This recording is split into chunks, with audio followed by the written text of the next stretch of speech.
Communication, marketing, recrutement. Vos besoins ont des solutions vidéo avec Décideur TV, le studio. Bonjour à tous et bienvenue dans notre duplex bourse du lundi 17 février 2014. On se connecte comme d'habitude avec la salle des marchés de Bourse Direct et notre expert Guillaume Rozan. Bonjour Guillaume. Bonjour Nicolas. Alors la bourse de Paris est en légère hausse ce matin. La séance s'annonce cependant calme avec peu de statistiques à l'ordre du jour et la bourse de New York qui sera fermée pour cause de jour férié. Pouvez-vous nous en dire un peu plus ? Oui, alors ce matin, pendant la nuit, on a eu le PIB du Japon qui est tombé en légère hausse pour le quatrième trimestre à plus 0,3%. Ça fait malgré tout sur l'année une hausse de 1,6%. Voilà. Donc Tokyo a clôturé en hausse de 0,56%, Shanghai pratiquement 1% et Hong Kong pareil. Voilà, donc ce matin, c'est la 10e journée de hausse, voilà, très légère hausse, nuancée. On est à plus 0,06% de progression à 4324 points.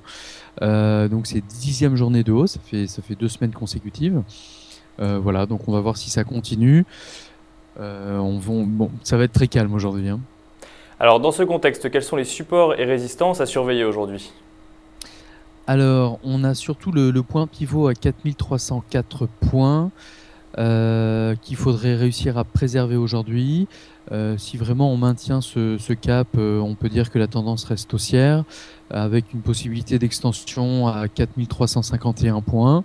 Et puis, donc, à contrario, si on venait à casser ce point pivot, on aurait un support à 4273 points. Un mot maintenant sur les valeurs. Quelles sont celles qui ont retenu votre attention ce matin ? Pas vraiment de points sur les grosses caps aujourd'hui. Donc j'ai envie de vous parler un peu des biotech qui font l'actualité maintenant depuis le début de l'année, tellement les progressions sont vertigineuses. Alors ça nous rappelle un peu ce qui s'est passé autour des années 2000 avec les valeurs Internet.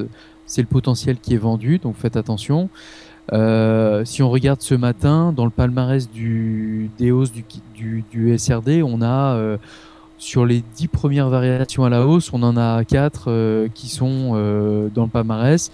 On a Valneva qui gagne 12%, AB Science qui gagne pratiquement 9%, Transgène en hausse de 5%, et puis Manukea qui gagne 3%.